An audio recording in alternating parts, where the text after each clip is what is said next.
مرد اور عورت دونوں کا حق برابر نہیں دیا گیا ہے. لڑکا و لڑکی کسی باپ کے جب ہوتے ہیں تو لڑکے کو ڈبل حصہ دیا جاتا ہے باپ کی پراپرٹی میں اور لڑکی کو آدھا حصہ ایک حصہ دیا جاتا ہے. لہذا یہاں پر برابری نہیں کی جاتی.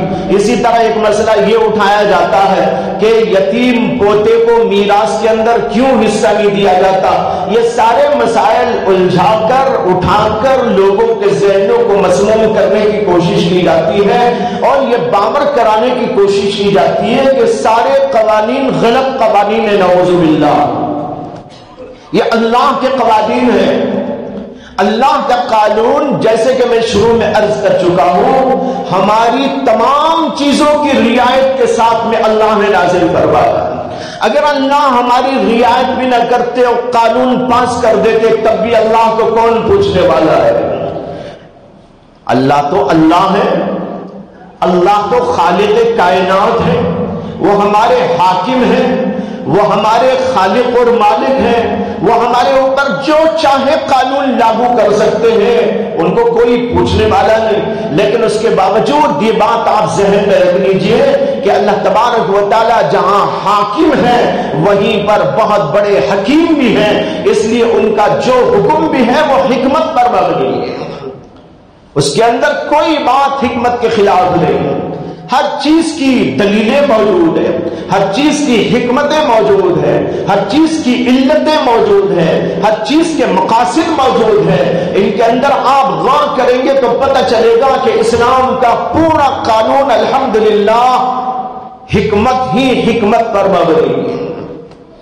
بہت سے بزرگوں نے اس کے اوپر کتابیں لکھی. علامہ ابن تیمیہ رحمۃ اللہ علیہ ان کی کتابوں کے اندر بڑا مواد ہے اس سلسلے میں کہ شریعت کی حکمتیں کیا ہے. علماء نے اس سے پہلے بھی بحث کی ہے. اپنی تفاسیر کے اندر بحث کی ہے اور اپنی شروحات حدیث کے اندر بحث کی ہے اور اسی طرح اور مختلف کتابوں میں بحث کی ہے. لیکن علامہ ابن تیمیہ نے خاص طور پر اس کو موضوع بحث بنایا اور انہوں نے اس سلسلے میں کافی بہترین تحقیقات بیان کروائی. اس کے بعد علامہ ابن قیم رحمہ اللہ جو انہی کے شاگرد رشید ہیں اور بہت بڑے عالم اور بہت بڑے فاضل اور بہت بڑے محدث اور فقیہ ہیں, انہوں نے اپنی کتاب اعلام المحققین نامی لکھی ہے. 4 جلدوں کے اندر ہے. اس کے اندر ایک فصل بہت لمبی ہے. وہ غالباً ایک فصل ہی ایک کتاب ہی کی طرح ہے. اس کے اندر انہوں نے اللہ کی شریعت کی حکمتوں کو بہت تفصیل کے ساتھ بیان کر کے بتایا. اللہ کا ہر قانون معقول قانون ہے. اللہ کی ہر بات حکمت پر مبنی ہے. کوئی بات ایسی نہیں جو اللہ کی ہو اور حکمت سے خالی ہو. اور آخر زمانے میں ہمارے ہندوستان کے اندر حضرت شاہ ولی اللہ محدث دہلوی رحمہ اللہ وہ پیدا ہوئے اور انہوں نے بہت ساری کتابیں لکھی. بہت سارے اچھوتے موضوعات کے اوپر ان کی کتابیں موجود ہیں. انہی کے اندر ایک کتاب ان کی ہے جس کا نام ہے حجت اللہ البالغہ. وہ حجت اللہ البالغہ کا پورا موضوع اسی کے اوپر ہے کہ اللہ کی کوئی بات حکمت کے خلاف نہیں.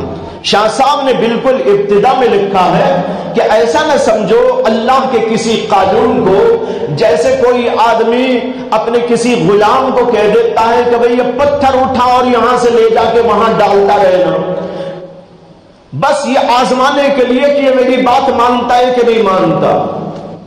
بے وجہ خامخواہی, کوئی حکمت نہیں, کوئی مصلحت نہیں, اس کا کوئی فائدہ نہیں, اس کا کوئی نتیجہ نہیں. صرف یہ دیکھنے کے لیے کہ میرا یہ غلام میری بات مانتا ہے کہ نہیں مانتا. اسے حکم دے دیتا ہے کہ یہ پتھر اٹھاؤ وہاں ڈالتے رہو, پتھر اٹھاؤ ڈالتے رہو. بعض وقت بے حکمت بھی باتیں لوگ کرتے رہتے ہیں, ایسا کر دیتا ہے. شاہ صاحب کہتے ہیں اللہ کے حکم کو ایسا نہ سمجھنا. اللہ کا حکم مبنی بر حکمت ہے. اس کے اندر ایک نہیں کئی حکمتیں پوشیدہ ہوتی ہیں. اس لیے میں نے عرض کیا کہ یہ کتاب تو اسی موضوع پر لکھی گئی اور اس کی شروحات بھی لکھی گئی اور اس کے اندر بتایا گیا کہ اللہ کے کلام میں، اللہ کے قانون میں، اللہ کے احکام میں کتنی رعایتیں، کتنی مصلحتیں، کتنی علتیں ہوا کرتی ہیں، یہ سب اس کے اندر موجود ہے. اسی طرح اس کے بعد حضرت مولانا قاسم نانوتوی رحمت اللہ علیہ آئے اور اسی طرح حضرت مولانا حکیم الامت اشرف علی تھانوی رحمت اللہ علیہ آئے. ان سب بزرگوں نے بھی اس کو موضوع بنایا اور اس کے اوپر ان حضرات کی کتابیں موجود ہیں جس کو سمجھنے کے بعد، پڑھنے کے بعد ایک انسان اندازہ کر سکتا ہے کہ اللہ کا ہر قانون حکمت پر مبنی ہے. میں ایک چھوٹی سی مثال دیتا ہوں.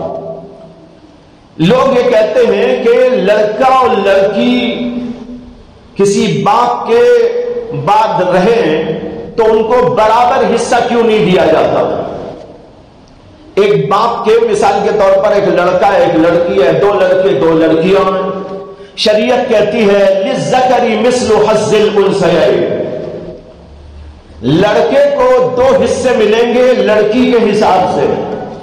اگر اسے 50 پیسے ملیں گے تو اسے 100 پیسے ملیں گے. اسے 1 روپیہ ملے گا تو اسے 2 روپے ملیں گے. اسے 1 لاکھ دیے جائیں گے تو لڑکے کو 2 لاکھ دیے جائیں گے. اس کے اوپر بات اچھالی جاتی ہے کہ شریعت کے اندر دونوں کو برابر کیوں نہیں رکھا گیا؟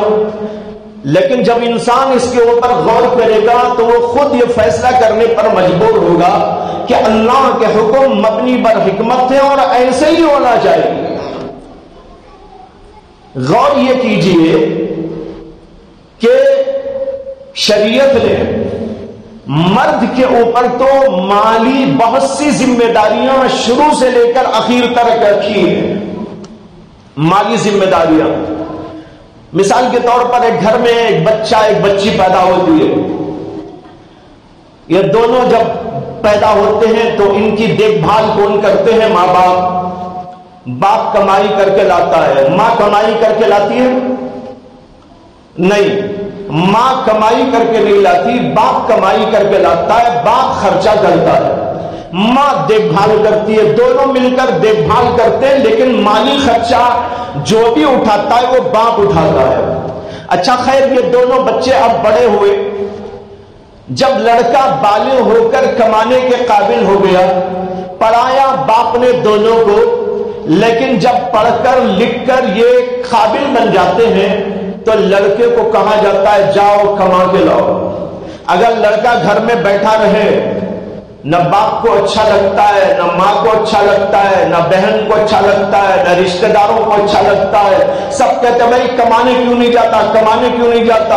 اسے جاب کرنا یا کچھ کرنا، تجارت کرنا، کچھ نہ کچھ کر کے کمائی کر کے لانا ضروری سمجھا جاتا ہے. اب لڑکے کی ذمہ داری مالی شروع ہو جاتی ہے کہ وہ جا کے کمائے. لیکن گھر میں لڑکی بیٹھی رہے تو کیا کوئی کہے گا جاؤ کماؤ؟ اسے تو کوئی نہیں کہے گا، وہ تو گھر میں بیٹھے گی. لڑکا کمانے جائے گا. اب اس کے بعد دونوں جب بڑے ہو کے شادی کے لائق ہو گئے، لڑکے کی بھی شادی ہو گئی، لڑکی کی بھی شادی ہو گئی. لڑکی کی شادی کرنے کی پوری ذمہ داری کون اٹھاتا ہے؟ باپ. لڑکے کی ذمہ داری بسا اوقات تو خود لڑکا ہی اٹھاتا ہے. کما کر خود اپنی شادی وہ کرتا ہے، بلکہ باپ کو کھلاتا ہے، ماں کو کھلاتا ہے، ماں باپ کی ضروریات کو پورا کرتا ہے. لیکن لڑکی کچھ نہیں کرتی، لڑکی تو بیٹھ کے کھاتی رہتی ہے. بس ماں باپ کا کھاتی رہی اور جب بھائی کمانے لگا تو بھائی کا بھی کھانے لگی. بھائی نے اس کی شادی کی، ماں باپ نے اس کی شادی کی. اب شادی ہو گئی. شادی ہو کر لڑکے کی شادی ہوئی تو لڑکے کے لیے گھر میں جو ہے وہ آئی، اس کی جو ہے بیوی آئی. اب بیوی کا خرچہ کون چلائے گا؟ لڑکا چلائے گا نا. لڑکا بیوی کا خرچہ چلائے گا. یہ لڑکی شادی ہو کر اپنے شوہر کے گھر گئی تو اس کا خرچہ کون چلائے گا؟ شوہر چلائے گا. تو آپ دیکھتے جائیے پیدائش سے لے کر شادی تک اور شادی کے بعد کوئی ذمہ داری مالی اعتبار سے لڑکی پر ہے ہی نہیں.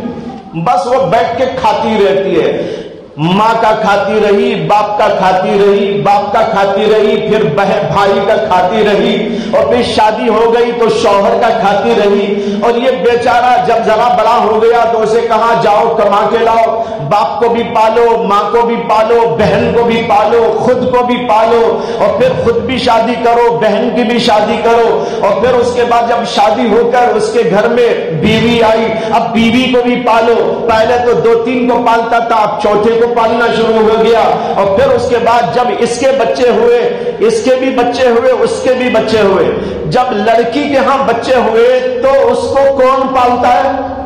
اس کا شوہر پالتا ہے، یہ لڑکی نہیں پالتی، اور جب اس کے ہاں بچے پیدا ہوں گے وہ آنے والی اس کی بیوی ان بچوں کو نہیں پالتی بلکہ یہ خود لڑکا ان بچوں کو پالتا ہے، کھانا ہو، پینا ہو، اور کپڑا ہو، لتا ہو، اور پھر اس کے بعد آگے تعلیم کا مسئلہ ہو۔ اب آپ غور کرتے جائیے کہ شروع سے لے کر اخیر تک، یہاں تک کہ ایک مسئلہ اور آپ کو بتا دوں، یہاں تک کہ جب وہ بیوی جو ہے لڑکی مرنے کا وقت آ جائے، شریعت کہتی ہے کہ اس کا کفن دفن بھی اس کا شوہر دے گا، اس کا کفن دفن کا انتظام بھی کون کرے گا؟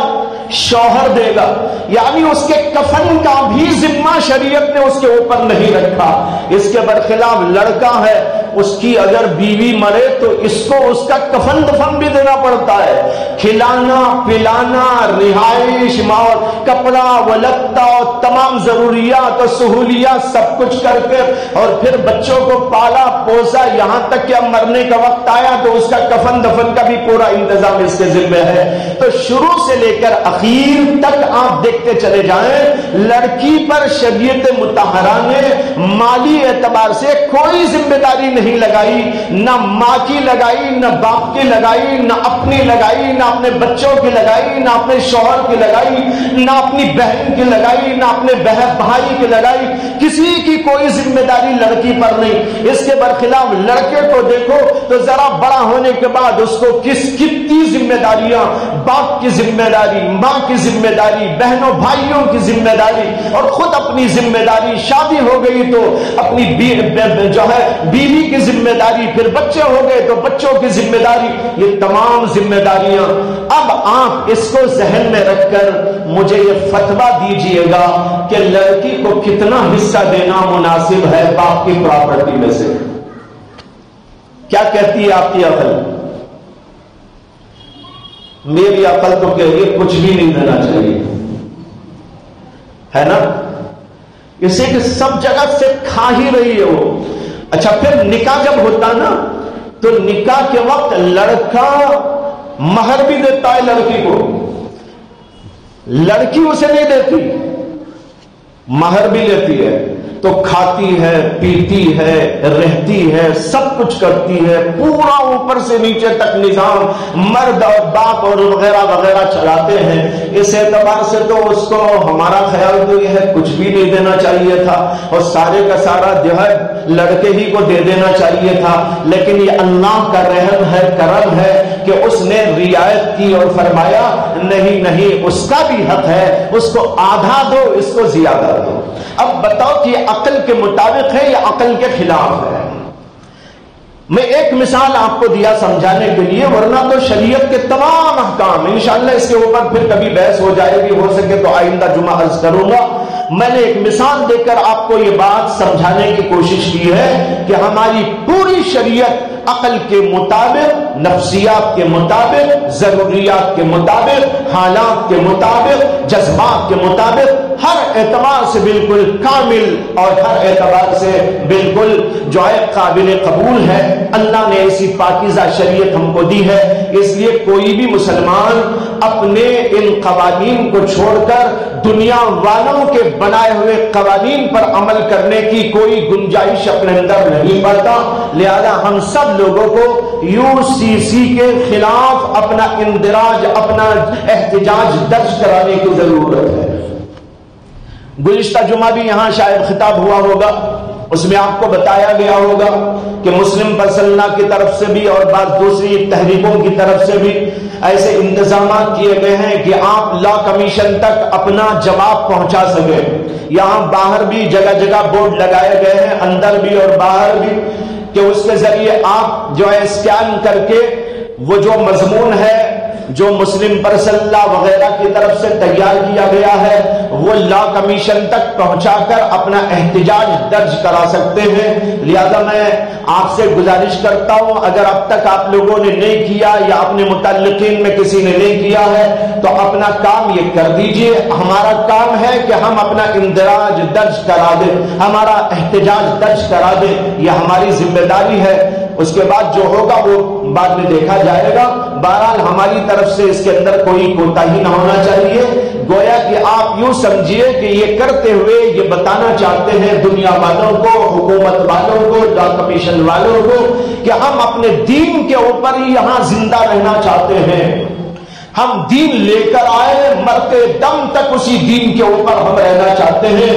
ہماری شادیاں ہوں گی تو دین کے مطابق, ہمارے مسائل حل ہوں گے تو دین کے مطابق, ہماری پراپرٹی کی تقسیم ہوگی تو دین کے مطابق, اسی طرح وقت کے کوئی مسائل ہوں گے تو دین کے مطابق, طلاق و خنا کے مسائل ہوں گے تو وہ سب دین کے مطابق. ہم اسی کے مطابق اپنی زندگی کرنا چاہتے ہیں, اس لیے کہ ہمیں پورا پورا یقین ہے یہ اللہ کا قانون ہے اور حکمت پر مبنی ہے, اور اس سے بہتر ہمارے لیے کوئی قانون نہیں ہو سکتا. قرآن کریم میں ایک جگہ پر اللہ تبارک و تعالیٰ نے نبی اکرم صلی اللہ علیہ وسلم سے فرمایا ہے کہ جو لوگ یہ نہیں مانتے ان سے ذرا کہیے کہ یا تو تم میں جو کتاب لایا ہوں اس سے زیادہ اہدا کتاب لے کے آؤ. فاتو بکتاب من عند اللہ اہدا منہما, لاؤ کوئی ایسا قانون, لاؤ کوئی ایسا نظریہ, لاؤ کوئی ایسا لاہ عمل, لاؤ کوئی ایسی کتاب جس کے اندر ایسے احکام و قوانین موجود ہو, اہدا منہما, جو تورات کی کتاب اور میری کتاب سے زیادہ بھاری اور ہدایت والی ہو. اگر تمہارے پاس ایسی کوئی کتاب ہو تو لے کے آؤ. اللہ نے کہا محمد صلی اللہ علیہ وسلم کو کہ آپ ان سے ڈنکے کی چوٹ یہ پوچھیے اور یہ سوال کیجئے, لیکن اگر وہ آپ کو جواب نہیں دیتے تو پھر آپ سمجھ لیجئے کہ وہ لوگ اپنے ہواؤں اور اپنی خواہشات کی اتباع کر رہے ہیں. یہ دنیا والے تو اپنی خواہشات پر چلنا چاہتے ہیں. ہمارے پاس جو قانون ہے وہ اللہ کا قانون ہے. اللہ کے قانون کے مقابلے میں کوئی قانون لاتا ہے وہ اپنی خواہش ہوتی ہے, وہ اپنی ہوا ہوتی ہے, وہ اپنی حرص ہوتی ہے, وہ اپنی طمع ہوتی ہے, وہ اپنے خیالات ہوتے ہیں, وہ اپنی عقل کے مطابق ہوتے ہیں, وہ اپنے جذبات کے مطابق ہوتے ہیں, وہ اپنے نظریات کے مطابق ہوتے ہیں, جس کے اندر سب جگہ پر ہر چیز کی رعایت ہو. یہ ہو نہیں سکتا. میں قانون بناؤں گا تو میں قانون بناتے ہوئے یہ سوچوں گا کہ بھائی میرے لیے مفید سے مفید ہونا چاہیے, باقی سامنے والا مرے کے جیے مجھے کیا ہے. میں قانون بناؤں گا تو میں اپنے لیے بہتر سے بہتر بنانے کی کوشش کروں گا, اور جب آپ قانون بنانے بیٹھیں گے تو آپ سوچیں گے بھائی ہماری رعایت ہونا چاہیے, ہمارے لوگوں کی رعایت ہونا چاہیے, ایسا اور ایسا ہونا چاہیے, اور دوسرے مرے کے جیے ہم اس کی کوئی پرواہ نہیں کرتے. یہ دنیا والے جب قانون بناتے ہیں تعصبات اس کے اندر داخل ہوتے ہیں, اور اس کے علاوہ بے عقلیاں بھی داخل ہوتی ہیں. کتنی بے عقلیوں کے قانون آج دنیا کے اندر چل رہے ہیں. بھائیوں بتانا چاہتا ہوں اللہ کے قانون کے مقابلے میں کوئی قانون ہو نہیں سکتا.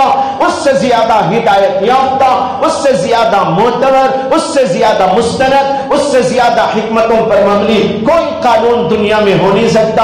اس لیے مسلمان کو لوگوں کو یہ بتانا ضروری ہے کہ ہم اسی قانون پر ہمارے اس ملک کے اندر زندہ رہیں گے.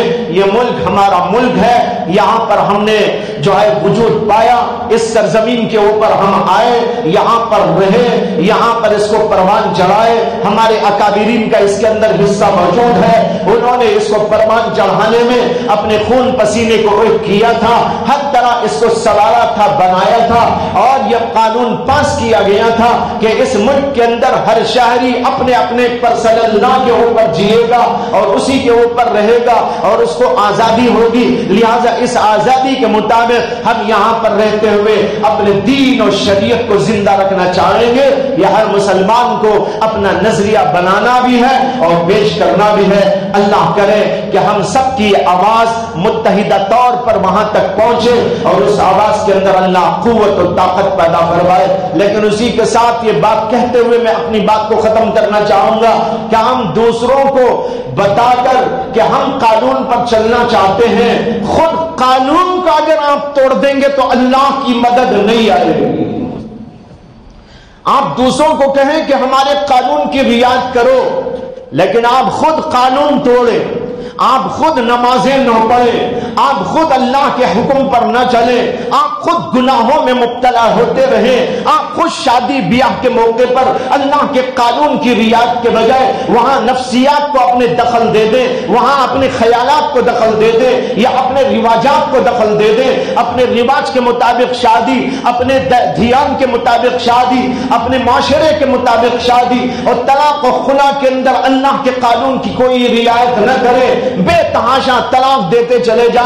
شریعت کہتی ہے طلاق مرد دے سکتا ہے، لیکن یہ مطلب نہیں ہے کہ بے موقع دے سکتا ہے، یہ مطلب نہیں ہے کہ ظالم بن کر دے سکتا ہے. وہ ایک ضرورت کے لیے اللہ نے مشروع کیا، اس کو اپنی ضرورت تک محدود رکھنا چاہیے. بے ضرورت طلاق دے گا تو خود وہ اللہ کے قانون کو توڑنے والا ہے. جب خود اللہ کے قانون کو توڑے گا تو کوئی اور آ کر ہمارے قانون کی حفاظت کیا کرے گا؟ ہمیں خود اپنے قانون کی حفاظت کرنا ہے.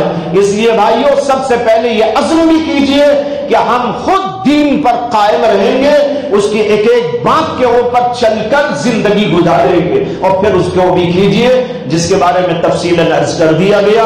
اللہ تعالی ہم سب کو ہدایت عطا فرمائے، ہم سب کو اپنے دین و شریعت پر جینے اور مرنے کا سلیقہ عطا فرمائے. وآخر دعوانا ان الحمد للہ رب العالمین.